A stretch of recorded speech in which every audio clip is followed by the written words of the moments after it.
Oh, it is 12 o'clock. Let's see what we got here.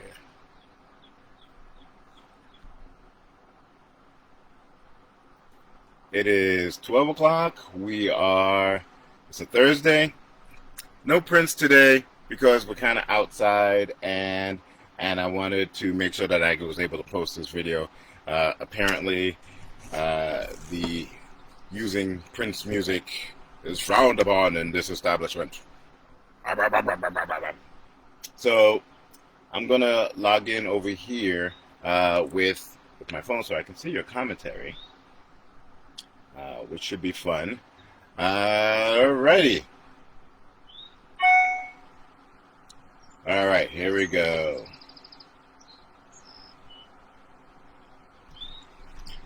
All right, here we are. It's your boy, Hayden Greene, and you are inside the Greenhouse Effect Thursdays at noon. And actually, we are now going to be, I have just started, hey, number. I'm just started to post all of these on YouTube. So you can go to YouTube and find all of the old stuff, and that's good because you can go back and look to see, well, Hayden said this thing about 3 months ago, and now he's saying this other thing. So there's accountability there. So make sure that you check that out, and it's on my YouTube channel. Just Google my name. Another guy that plays soccer will come up as well, but I'm the guy that looks exactly like me when you Google Hayden M. Greene. Actually, if you Google Hayden Greene or Hayden M. Greene, you should come up with just me. If you're Googling Hayden M. Greene and somebody else is coming up, I got a whole other world of problems too. All right. So where to start? Well, I'll tell you where I'm not going to start. Let's get this out of the gate. Let's just get this out of the way. I will not be talking about the good Mr. West from Chicago. Why? Because giving him any more than what I am doing right now, giving him any more credence than what I am doing right now is counterproductive to the actual things that we should be talking about. He is a distraction. Don't fall for the okie doke. And that's all I got to say. What does the M stand for? The M stands for marvelous number. You know what the M stands for, and you know why I don't tell people what the M stands for. So I had a list of things that I wanted to talk about today, and as I was getting ready as I was show prepping for the show, something came across my news feed that the Supreme Court apparently does not like Donald Trump. And I only say this because he was so really, like, his whole thing was getting Gorsuch and what's his face on there, and hopes that they would rule in a different direction. But the Supreme Court came out today, 7-2, that Trump cannot withhold his taxes from lower courts, and that the state courts still have jurisdiction over criminal investigations of a president. And his whole point of appointing Kavanaugh and Gorsuch, especially Kavanaugh, was because Kavanaugh had written, papers saying that the courts don't have any jurisdiction over the president. So I'll put this guy in. I won't be charged as long as I'm president. Well, they just ruled that the lower courts are able to indict a president. So I am yet to still parse all of this stuff out. One of the things that I'm pretty sure that I could be wrong on this. I don't think that this is going to mean anything. And that's the eternal pessimist in me. It's like we've seen, this is 3.5 years now. And every time we turn around, it's like, all right, this is going to be the thing that gets him. All right, this is going to be the thing that gets him. All right, we got the Mueller report. We've got Stormy Daniels. We've got all of the reports, the cases of rape that he's being accused of. We've got all of this stuff, and nothing. We've even got pictures of him and Jeffrey Epstein buddying up. Nothing. Nothing. Two things. Nothing will, get him out of office. And why should he be out of office? Because he's the worst president that this country has ever had. But nothing will get him out of office except for the vote. And second of all, nothing will change the opinions of his base in their minds about supporting him. And the more that I see going, the more that I see happening with this current administration, the more, prophetic the statement that he made when he was campaigning, which is he could shoot somebody in the middle of Fifth Avenue and people would still support him. So I think that it's a great, I think it's great that they decided that president is not above the court system. That's great. I don't think that it's going to mean anything for this particular administration, unfortunately, and which means that we are back to where we are, which is making sure that you get out there and vote, making sure that we get out there and mobilize the people who are interested in having him removed from office. Get out there and mobilize in November, and that's really it, right? It's a democratic process. But the democratic process, in this case, put somebody into office who is wholly incapable of being a proper president.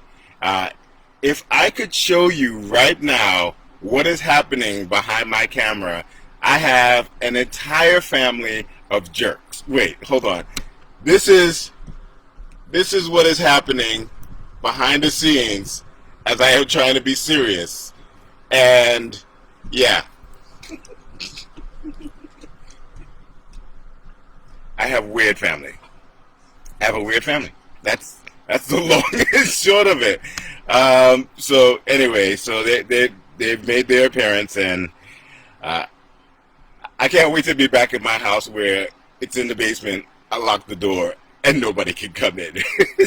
Anyway, so that's where we are. That's what's happening with the rest of with our illustrious leader, or the person who's the occupant of the White House, or the Orange Cheeto, or depending on how you describe him.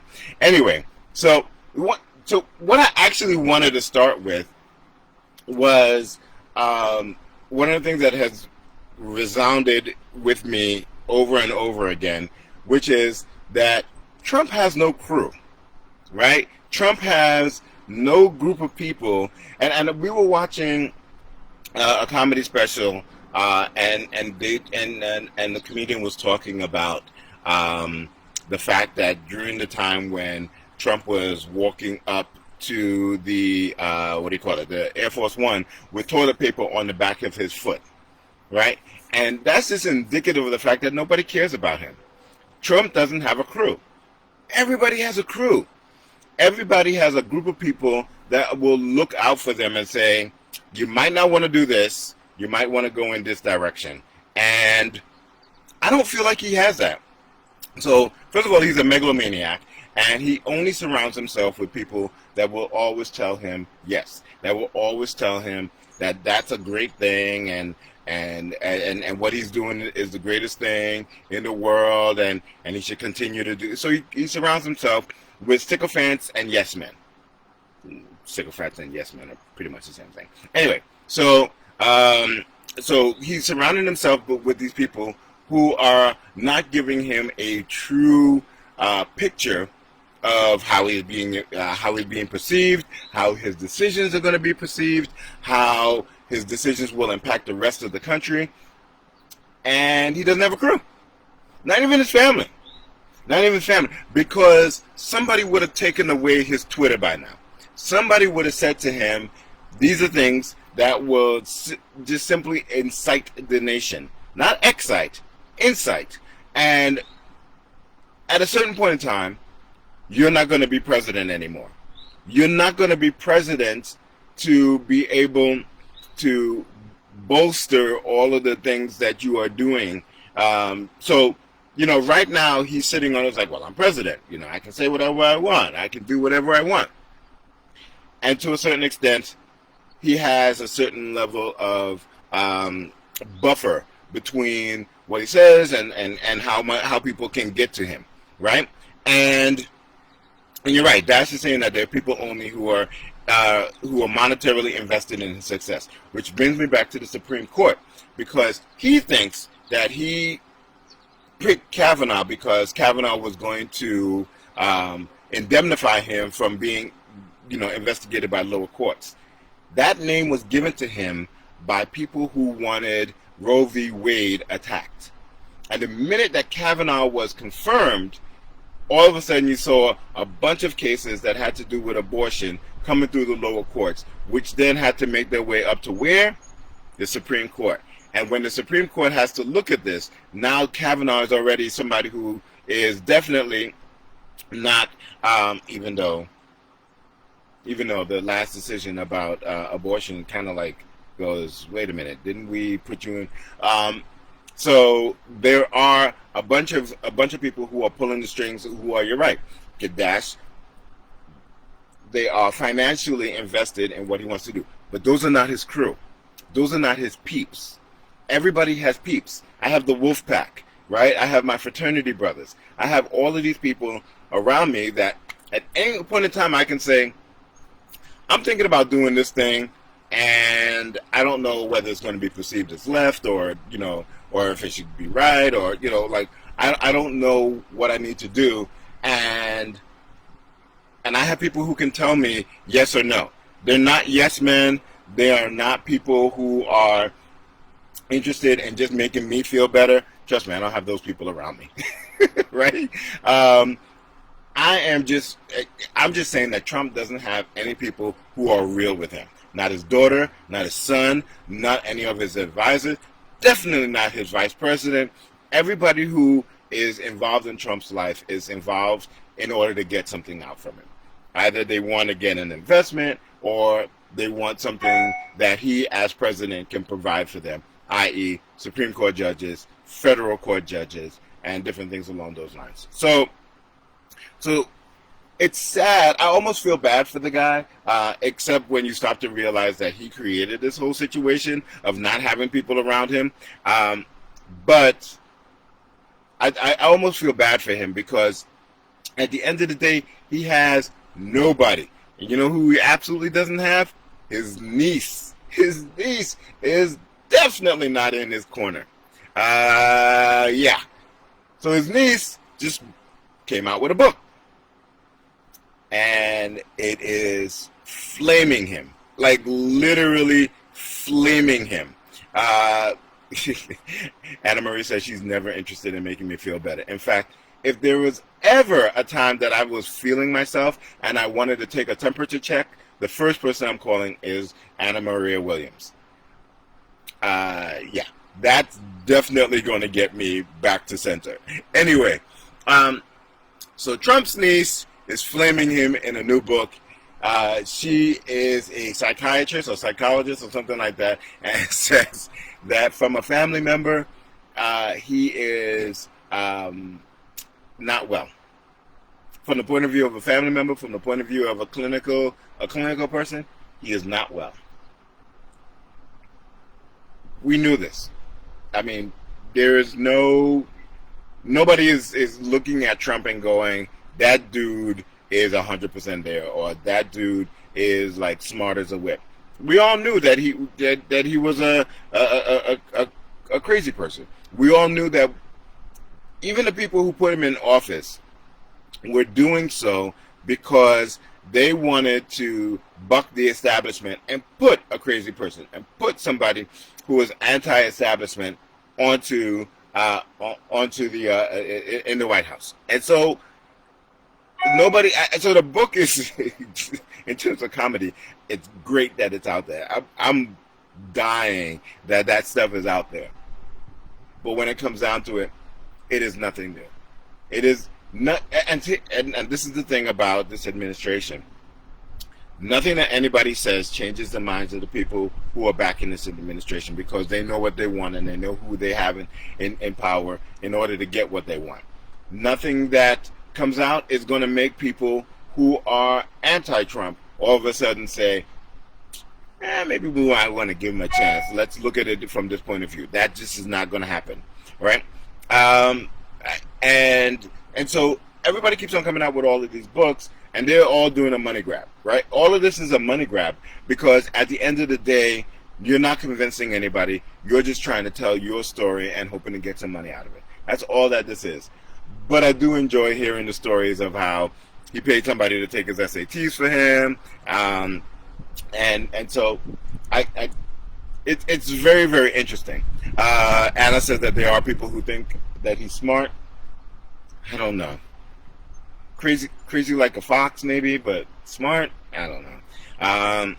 So that says that they were against him in the primaries. Well, you had to be against him in the primaries, just the same way that everybody was against what's his name, Biden in the primaries. Biden had straight enemies, right?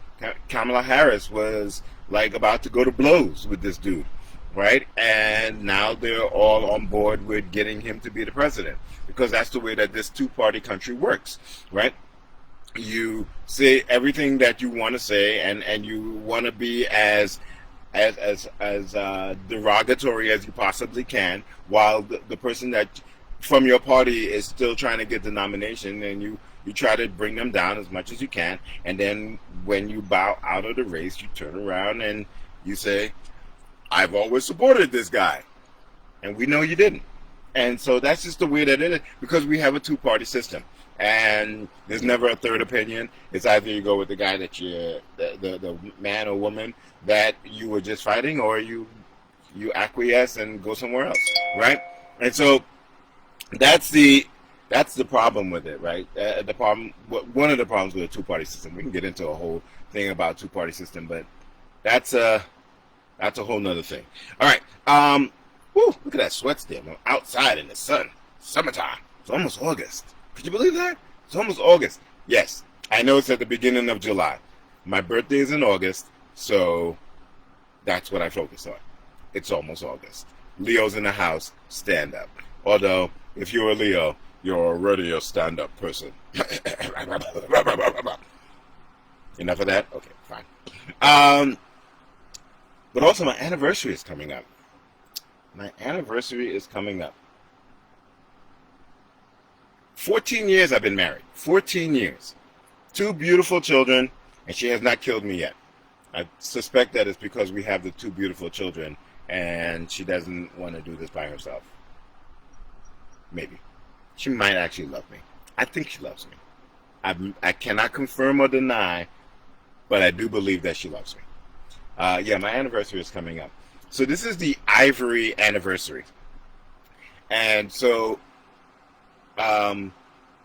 if you look, depending on where you look, Ivory is now not listed as the anniversary, because getting ivory is, illegal, and it's bad for the elephants, and there is no real ivory trade. You have to see the stuff that's out there that's a replacement for ivory, or a substitute for getting ivory in these times. It's quite interesting. But the replacement for that, the replacement for ivory, is gold jewelry. This makes no sense. There's already a gold anniversary. So, like, on the golden anniversary, what am I supposed to do? Just bring an ingot of gold and lay it at her lap? Like, if you're changing one to something that's actually the same as the other one, that's but many years down the line, there were no other minerals, no other materials that you could have thought of. Like, could have been the plastic, right? Because in the olden times there was no plastic, right? So it could have been the plastic anniversary. Anyway. And it says she tolerates me. Vaughn in the house. Leos.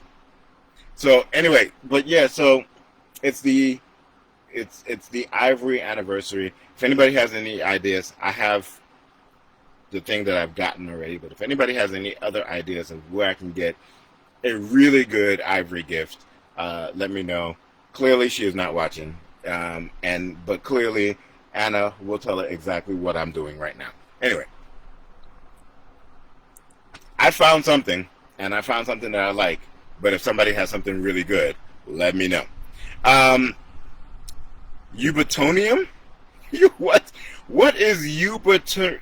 I don't even know what that is. Victoria? Oh, vibranium. Yes. Let me know where I can pick up some vibranium. I'll make it the vibranium, anniversary. I'll start that trend. It's like just walk around like this and just like glowing as everybody hits me and then recoiling the energy back out. Yes, I've recently watched Black Panther again. Don't judge me. I don't need your judgment. Tickets to the Ivory Coast, Anna says. Who's taking a trip during this time? I'm not going anywhere. My anniversary is in a week. So I'm not taking a trip to the Ivory Coast anytime soon. As a matter of fact, I don't think raise your hand if you were thinking about leaving the country anytime soon for pleasure. Like if you have to work, you have to work, right? But raise your hand if you're thinking about leaving the country anytime for pleasure. That I don't see us doing anytime soon. So anyway, anniversary's coming up. That wasn't even on the list of stuff. The tickets. Oh, the UN. Go see the Ivory Coast at the UN. No. I rode my bike by the UN, and the UN's closed. I don't know if they're out of session when I rode by, or if they're shut down for the pandemic, but I think that they're closed for the quarantine. So even if I wanted to, I think they're not opening up until probably stage 4. So not enough time. Obtainium from Avatar. The metal, the unoriginal name for metal ever. Anyway. All right, so the other thing that we need to talk about when we're talking about the quarantine is the school situation. And I know I have a couple of teachers on here, and I know I have a large number of parents on here as well. We are going back and forth again with the eternal pissing match between the governor and the mayor. And so the mayor is talking about the fact that we're going to have a hybrid system in September or late August, depending on how, this shakes out. And, no, Johnny, I've already planned it. I'm already good. I'm just looking to add stuff on. No. If you know me, I had it planned last year. I've only had to adjust it since we've had a quarantine. Anyway, so the mayor and the governor are going back and forth. Actually, the mayor is going back and forth. The governor is just simply saying, it's like, I'm not giving you a plan until I'm ready. So the mayor said that he wants to open the New York City schools in September with an adjusted capacity, a differential schedule, hybrid schedule. So you would go to school on 3 days and stay home 2 days on 1 week, and then the next week you would go to school on 2 days and stay home 3 days. And during the time that you were home, you would be doing remote learning, distance learning in the same way that we did in the spring semester. When you say it out loud, it sounds like, oh, okay, that's not bad. But that also takes into consideration that somebody's at home with these children on the days that they're supposed to be remote learning. And so I don't know if this is a great plan. We were having conversations in the house about the fact that it's okay to let the kids go back to school, because kids actually don't, the infection rate for kids is much lower, and they also don't affect adults because of actually a really simple physical attribute. They're short, right? So when they cough at this level, whereas adults are up here, right? And so the germs spread down because they're short, and there's less of a propensity for them to infect the a propensity for them to affect the adults in the schools, unless of course you're one of those adults who talks to kids like this. But even with that, the science is bearing out that the kids are not infecting the older folks, older as in teachers, as much as we thought that they would. Now, if you are a 70-year-old teacher, you might want to not be in the classrooms during this time until we get a cure. But now they're talking about doing it. But the thing about it is, again, who's taking care of these kids when they're home, right? So who's taking care of all of the different learning when these kids go back to school? And the reason I ask this is because when we were under quarantine, it was easy to say to an employer, or you didn't have to say to an employer, you were already home, but it was easier to be at home and say, all right, during this time I'm going to work on your schoolwork, and during this time you're going to allow me to work on my job. But that becomes a different conversation when your job is open and you have to go to work, or your employer is expecting you to go to work and you don't show up.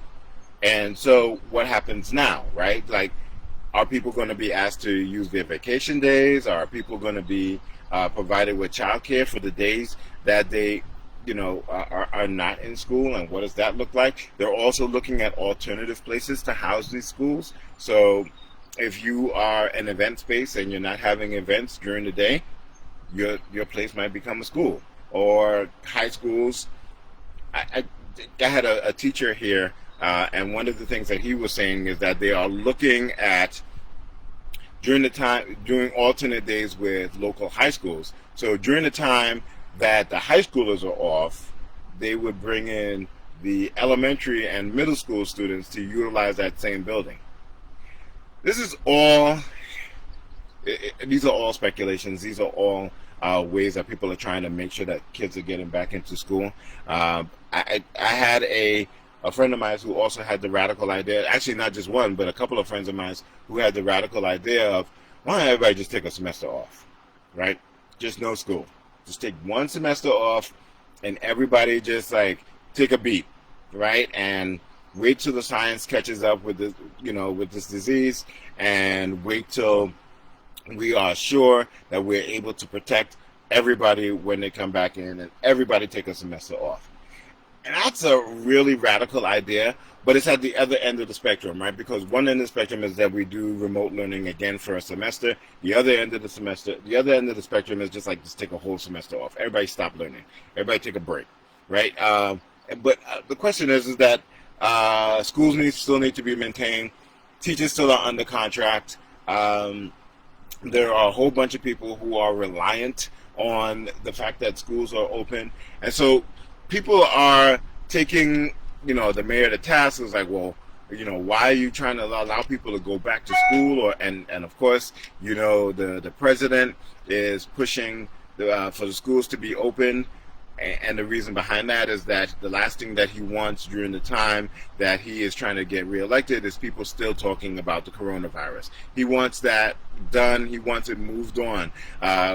So a meme that said, it's like, the coronavirus just went away because Americans decided that they were just tired of it, right? So, and so all of these things, and the problem is that we are, and New York's doing a good job of it, I think, in terms of thinking about it. I don't think they've come up with a great plan yet, but they're doing a good job of thinking about it. But I'm seeing a lot of states who are just like, okay, we're going to talk about this aspect of bringing the children back to school, but not looking at what the repercussions are. Because if you bring people back to school, you have to bring back other people who are going to service those people, right?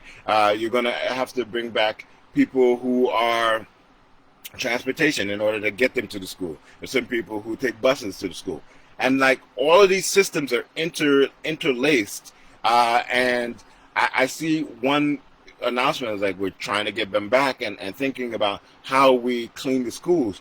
But then let's just take buses, for instance. Are there regulations being put into effect for the buses? Every day, are they going to be scrubbed down, desanitized? Who's picking up that cost?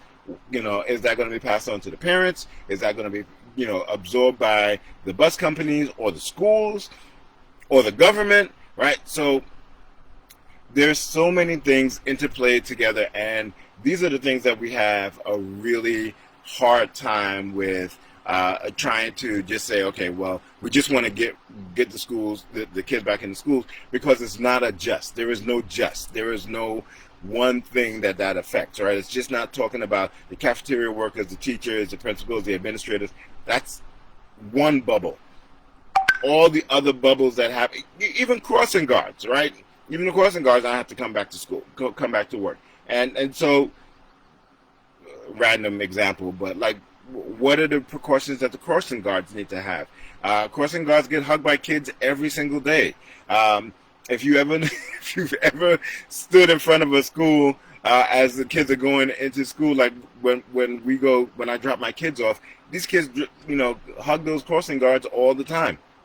So in Norwalk, they opened for summer school classes on Monday. They closed yesterday because one person tested positive, and they're remote learning and going into quarantine for the next 14 days. It's crazy. Like, that's with a small percentage of students and a state that only has a 1% rate. Yeah, I don't have the right answer. I'd be a lot richer, and I'd also probably have a cabinet position if I had the answer to these things. But I do think that we cannot treat it as if it is a singular issue, and that is the problem, right? So I work in higher education, and so right now what we're looking at is how do we bring students on. And there was a New York Times article that said that bringing students back to campus and expecting that they're not going to touch each other, congregate with each other, is laughable. And that's the issue, right? So I'm talking about college kids, and we can control what they do in the classroom. We can control what they do maybe in the dining facilities. We don't have any kind of control of what happens in the residence halls. We don't have control about what happens when they are in the quad sitting and talking to their friends. We don't have control over that kind of stuff. And therein lies the rub, right? And those are 18 to 22-year-olds. The majority of the students at my school, 18 to 20-year-olds. But when we start to talk about elementary school kids or high school kids, they have even less control over those students when they go out on recess or when they go out to other places. So, and the concern is protection of the students, right? But the concern is also protection of the adults as well. And I just meant elementary school kids are gross. Yes, long before COVID, elementary school kids are gross. But we already talked about the fact of infecting the rest of the adults on the place. I just think that it is not a singular issue, and we need to cut some people some slack. We need to cut the administrators in the schools some slack. We need to cut a lot of the people who are working in the schools some slack. We need to cut the people who are in government a little bit of slack when they show themselves to be trying.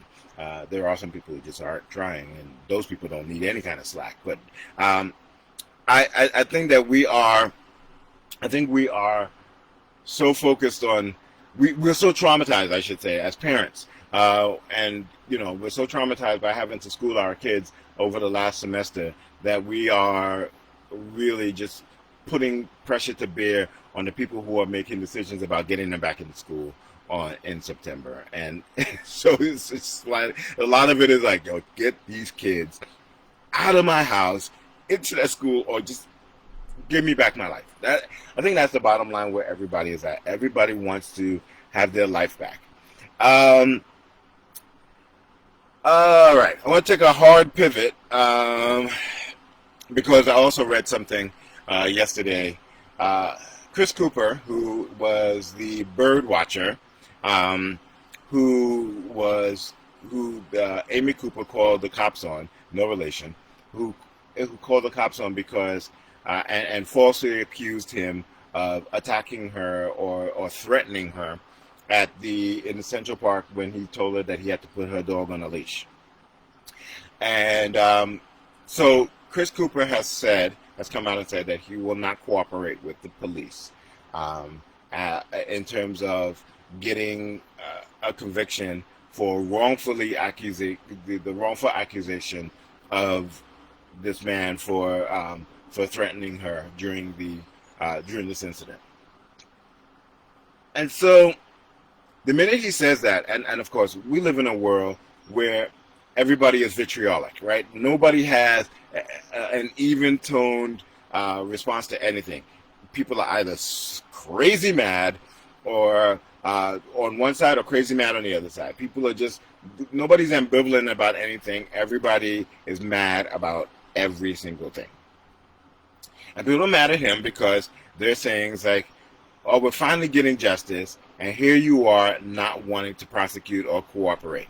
And so I think you have to take something into consideration.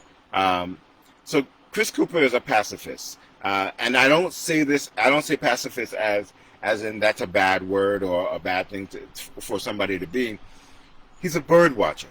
He's into nature. He's into the quiet things in life. He doesn't want, he believes in karma. He believes that everybody should have justice, but that the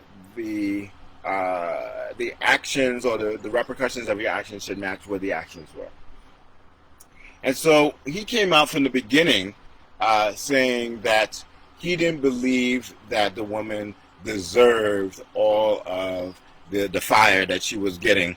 That during the time when we were like, she should be fired, she should lose her dog, and she did. She lost her dog. She lost her job, and to a certain extent, she lost her life, because not physically lost her life, but everybody knows who she is. Everybody knows her name. And so good luck trying to go someplace else in this country, the world doesn't hear it, this country, and having any semblance of a life, because everybody knows you as that person. And he thinks that was too much. And by that definition, that it's enough is enough. And Cedric just put in the chat the exact same thing where I'm at. It's no longer about you, Chris. It's no longer about what happened to you. It's no longer about being justly, thinking that there is a just reaction to her actions, and you're therefore not going to participate in the witch hunt. It's not about you anymore. And I understand him, and I get it. But he no longer has to participate, and that's fine. But there is a trend in this country of people calling the cops on black people, making false accusations about black people, utilizing the police force as their own personal security. And when we start to see what happens, and we all know what happens when police show up at scenes and black people are involved, and it has to stop.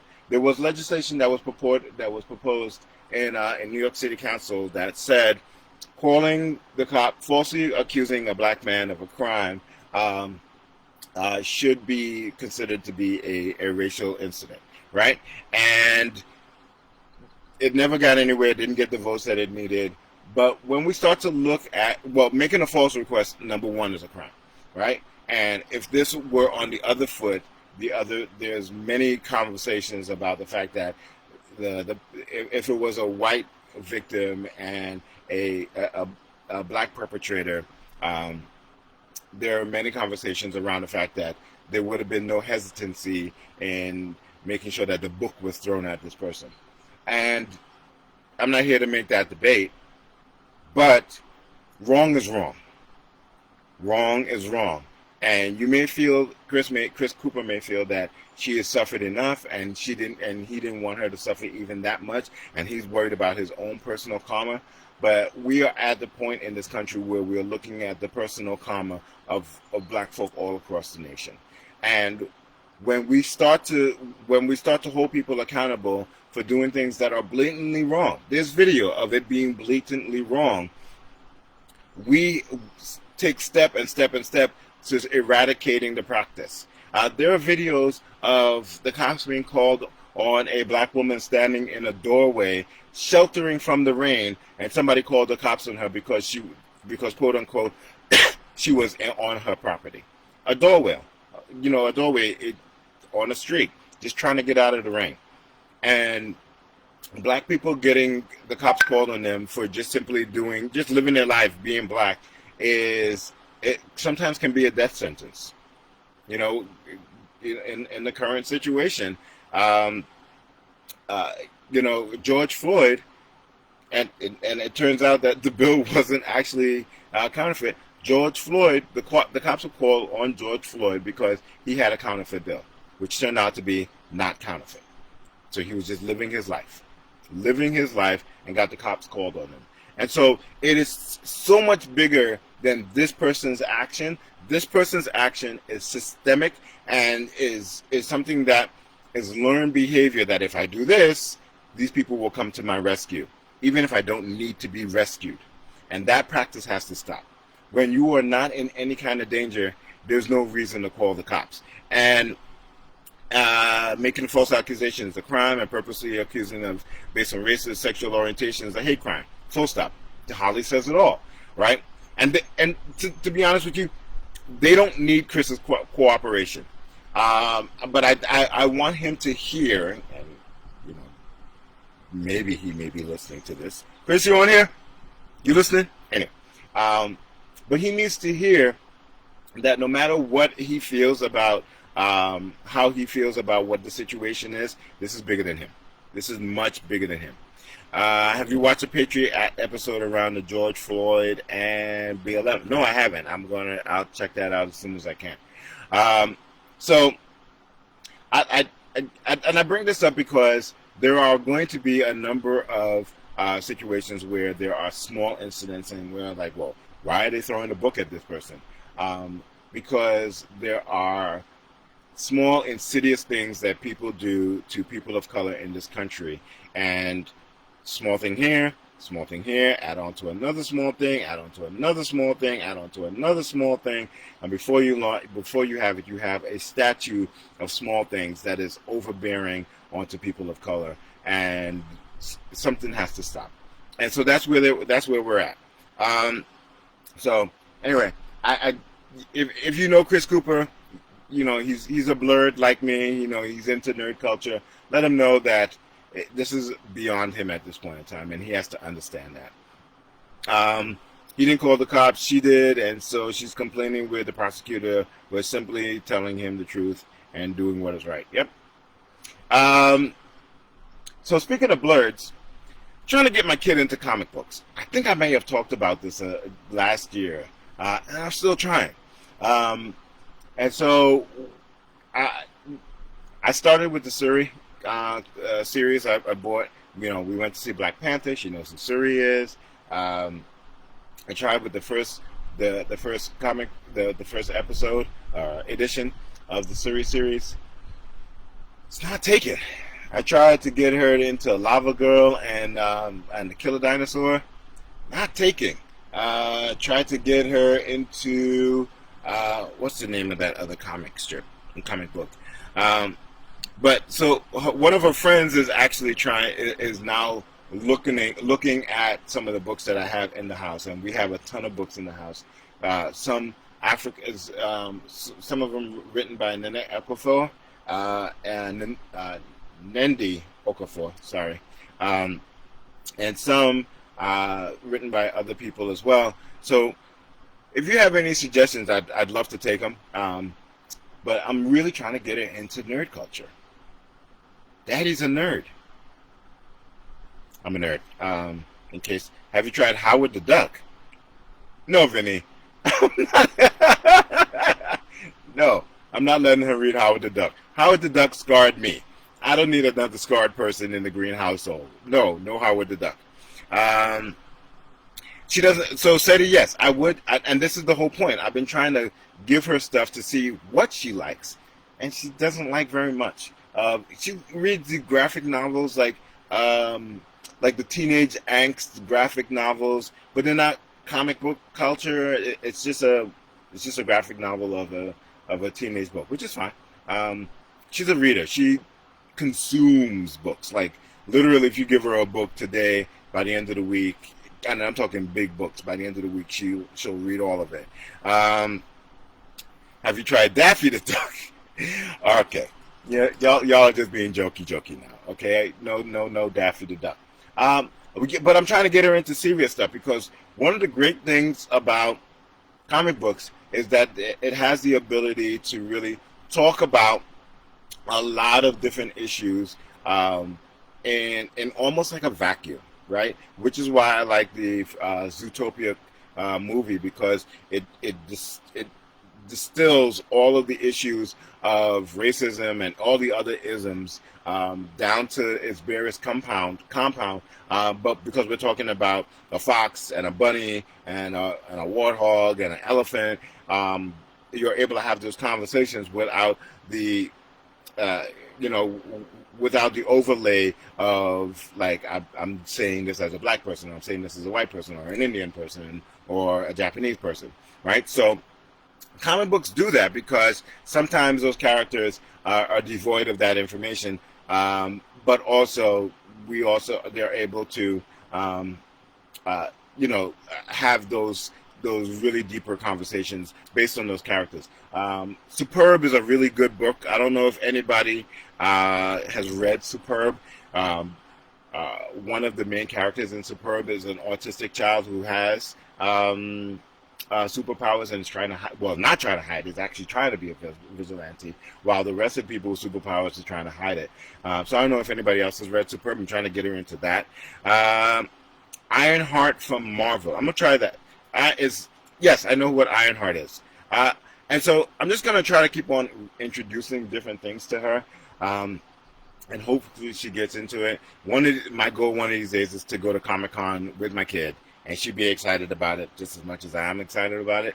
This is just another effort of a dad trying to connect with his daughter. It's tough because my kid's not into a lot of the things that I'm into, right? So we try to go down the road of photography. She's good at it. She's not interested, right? We started her off on a podcast. She's good at it. Lost interest. I'm trying to get her to ride her bike. She's decent at it, but she needs to get better and so that we can go on longer trips. So it's just another way of me trying to reconnect with this kid. Judy says I need to try Superb. It's a really good book. Zeta the Space Girl graphic novels. All right, I'm going to write that down. My daughter does not read comics, but she is a moderate Trekkie and a fan of Star Wars. I could not be prouder. She also follows the MCU, so I'm good. She got me into Vampire Diaries and The Witch Show on Netflix. The Witcher or The Witch Show? Which Witch Show? Yeah, I am. I did give her time. And now I'm trying to move the process along. Which Witch Show setting? Because I watched The Witcher, and if your daughter's older than mine. I was about to say, if your daughter's watching The Witcher, we have to have a conversation. Maddie actually got into anime and manga rather than American comics. Vinny, here's the funny thing about anime and my kids. My kids watch a lot of YouTube, and sometimes YouTube has TikTok episodes on YouTube. I don't know what's going on. I come upstairs and I'm like, what are y'all watching? Anyway, they do this Naruto run, right, with the arms behind like that, and so they're always running. They're always doing a Naruto run, and I'm like, y'all have never seen an episode of Naruto, not one time. So I'm like, all right, we're gonna sit down and we're gonna watch Naruto, and they were like, who? I was like, good God Almighty, I failed as a parent. They started watching Avatar with me, Avatar: The Last Airbender, and then something called them away, and that was all she wrote. I can't get them back in. Like, they enjoyed it, I can't get them back in. Oh, but what they did watch with me is Kipo and the Wonder Beast. If you have kids and you're looking for a show that's really entertaining and has a lot of different identities and are well portrayed, look up Kipo and the Wonder Beast on Netflix. It's a really good show. It's only got 2 seasons, and they're 30-minute episodes, 10 episodes each season. But it's a really good show. So we're all, they binged that.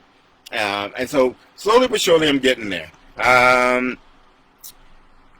Lori recommended New Kid by Jerry Craft. All right, I'm going to write that down too. I'll go back into the notes. Sabrina the show? No. Too young for Sabrina the new show. The kid will wake up in the middle of the night with nightmares. That deals with Satan. It's not a good look for these kids. Okay. All right. Where do I want to end? Because we're getting ready to end. Okay, so I should say, putting all of these episodes on YouTube. What I need everybody to do is go to YouTube, subscribe to my channel. I really hate that I have to say this, but I do. All right, so go to YouTube, subscribe to my channel, tell people about it. The episodes will be up there a day after they go live here. So like on the Friday, you'll be able to see them for those people who are interested in things like that. But it'll be really interesting to have a really good YouTube following because I think that there's a robust following here on Facebook. So anyway, go to YouTube and follow me. All the stuff dating all the way back to March is on YouTube right now, so you can add commentary there as well. Last but not least, my art is being auctioned off again, as it is every year, for a worthy organization called Her Justice.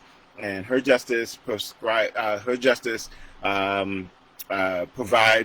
legal health care. Oh boy, I'm just messing this all up. Her Justice provides legal care for people who are in abusive relationships, women who are in abusive relationships. And every year they hold a photo auction, and the auction provides funding for them to do the work that they need to do with their remote locations in the 5 boroughs, and also with their programs that really draw attention to the plights of women who are in abusive relationships. And it's everything from divorce papers to amnesty papers to orders of protection, and Her Justice is out here saving lives. And so the photo auction is digital this year, virtual, as is everything in the world.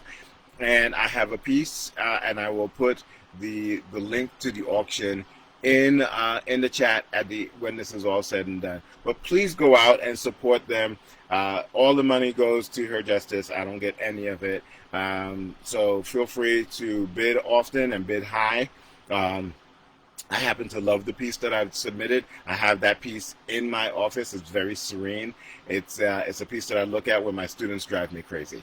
All right, so please go to Her Justice. I'll put the link in, or you can go to herjustice.org and follow the links to the photo auction right now. So follow me on YouTube.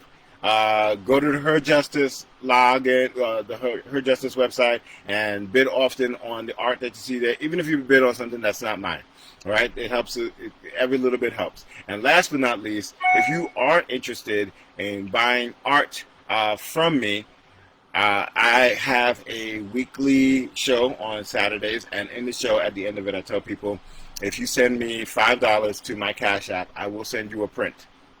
It's a surprise print. It might be an 8x10, it might be a 12x17, or something along those lines, but it's a whole bunch of prints that we have left over from a number of different things, stuff that I love, stuff that other people love, but I will send you a print if you send me $5 to my Cash App. And then when you get the print and you display it, when you get the print and display it, you will then get 15% off of any purchase from my darkroom store. And the darkroom store is Green Light Photo, GREENE Photo, PHOTOLIGHT .darkroom.tech. And I'll put all of this stuff in the chat group, in the chat area. So check out my stuff on YouTube. Go to Her Justice and bid on the art there, and then come back and buy some art for myself. Anyway, It's always great to see everybody. Stay safe, and I will see you all next week. Love you all.